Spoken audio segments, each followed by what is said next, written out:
Welcome back. This is week 5 of how I, a physical therapist, recover from a pec repair. So I had, if you're just falling in for the first time, I had a pec major repair with a tendon cadaver reconstruction. Today what I want to talk about is weaning off the sling and how to do it appropriately. This is something that I will have to go through with a lot of my patients and clients and kind of help them and walk them through, right? So a therapist, this is one of the things therapists would do, and I'm going to kind of talk about how I typically do and have success with all of my patients and how I'm going to start doing for myself. So let's back up. You're first in a sling, right, to protect the surgical site. Reason being is normally when it comes to tissue healing, our body needs to lay down new tissue. And then that tissue needs to get stronger, and then ultimately with movement and such, it remodels and then it gets where it's resolved and it's healthy. That entire length of time under a microscope takes about 12 weeks. Total. Under that 12 weeks, 50% of that healing occurs within 2 weeks, 80% occurs at 6 weeks, and then it takes another 6 weeks, so double the amount of time for that remaining 50%, which is why we can commonly see most injuries get better within 2 weeks, and if you have more serious injuries or something like this, a lot of times people want to keep you in a sling for about 6 weeks, right? Kind of, they want you that 80% mark type frame. So that's a little bit of backstory. Most surgeons and such, they're going to have you on a sling for about 6 weeks for that reason, right? Because they want to protect the surgical scar, they want to protect it, make sure you're not doing anything that's going to worsen it up. The problem is a lot of times people go from being tight, like attached into a sling all the time. They're not moving their arm, right? I'm not letting my arm come behind me because it can't, and I'm not using my arm. But then after like 6 weeks, they just get rid of the sling. And then people are off to the races. And it goes from staying on a narrow path to now it's just like really, really wide. And they could just go any which way. We don't really want that, right? We need to have a little bridge to make sure that we're doing it in the right way. We're loading the arm, in this case, like my arm and the muscles and everything, in appropriate and a small amount and a stimulus to allow it to heal and remodel. So I can't ultimately get rid of this indefinitely.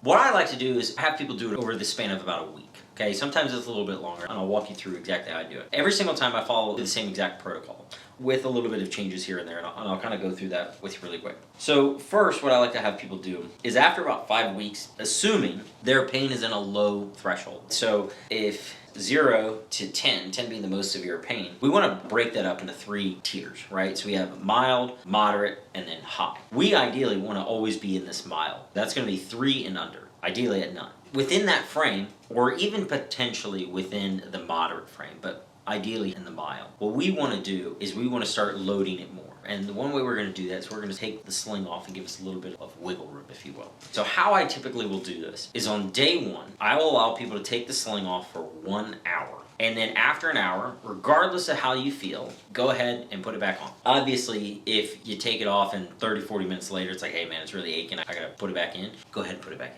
Don't force yourself to stay for an hour. What we find all too often is people get really comfortable, like, oh man, it feels so nice to be out, and they want to keep going. Set your watch, set a timer for an hour.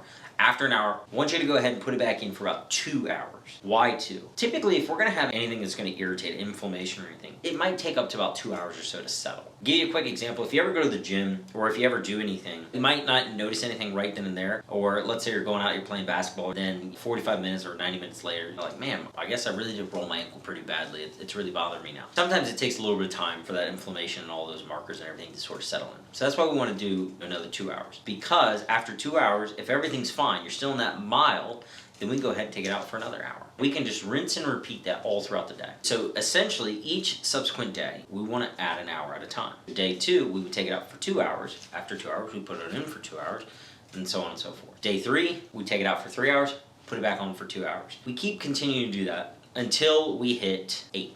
After 8 hours, we can go through 8 hours consistently, no problem. Then that's usually at the time I say, okay, we can get rid of the sling. For most people, it's usually between 8 to 10 days. Some people it's a little bit longer. Completely fine, not a big deal. I want to talk about 2 variables really quick. Number 1, the time in between. So holding for 2 hours in between each time that you're taking it off. Standard, I will use 2 hours. I can't tell you because I don't know your history or anything, but 2 hours is a great time for your everyday active person with good nutrition and good healing abilities. Sometimes if I have somebody who's older, somebody who has a higher tissue reactivity, if they're on that higher pain pain level scale, or they're just more apprehensive, then I'll go ahead and have them put it back in for even up to 4 hours at a time. And that just gives you a little bit more comfort, allows things to heal a little bit more. This will be especially true for like smokers and such like that, or diabetics, just because the healing takes longer. That's one. So typically it's about 2 hour in between, a work to rest ratio, like a 1 to 2, and then a 1 to 1, and then it's going downwards, where it's like 1 hour of allowing it to work, and then 2 hours of rest. And then vice versa, the next day you're going 2 hours out and 2 hours back in. So that's a 1 to 1 ratio. That's number one. Number two, the second factor is, let's say you get to day 3, or let's say even day 4, and you're out for 4 hours, and you should be going off the 2 hour standard of your rest period. If you're out for 4 hours and by the end you're like, yeah, it's kind of achy, I need to put it back in, go ahead and put it back in. After that 2 hour time, if you're like, I could push it, probably have to push it, but it might be a little irritable, or maybe later it might require me to want to either grab some pain meds or some anti-inflammatories or anything like that, or it's just going to keep me up all night, then don't continue the next day. Let's say you're day 4. After 4 hours, you're like a little achy, put it back in, right, in the sling, and you're out of most discomfort. But you know if you take it off for another 4 hours, it's probably going to kind of put you over a hill, if you will. Two things. Number one, stay in a little bit longer. Let all that inflammation sort of settle down, and then continue. The next day, don't advance to 5 hours. Stay at 4 hours until you can diminish that time frame to where it's only 2 hours in between, but most importantly, it feels comfortable. Just because you're on day 5 doesn't mean you have to automatically advance to 5 hours at a time. You can be absolutely okay staying at 4 hours for 2 or even 3, 4 days in a row if you need to. The time domain does not matter. What matters is you appropriate load your shoulder, your area, your joints, everything, whatever you're trying to protect, you load it in a proper manner that you will have good control. And that when you take it off, because one day you are going to get rid of this eventually, and you're going to be healing, and you're going to set yourself up for success. 6 months from now, from this point, if you're watching and you're looking at this for yourself, 6 months from now, if you look back and you're like, man, waiting those 2 extra days, it's not going to change you. It's not going to change your rehab. It's not going to significantly delay your healing or anything else like that. So if you need a little extra time, take the extra time. For most people, it's usually getting over that hump of 4 hours and then that hump of 8 hours. Those are usually the big hurdles. And if you can do that, usually after about 8 hours, most people are kind of in the groove. You're going to have a little time where you're resting, a little time where you're actively moving and such like that. So that's usually what I find to be a good time. Of course, if you have any questions, you should absolutely be speaking to your therapist with that. I myself, I have a therapist.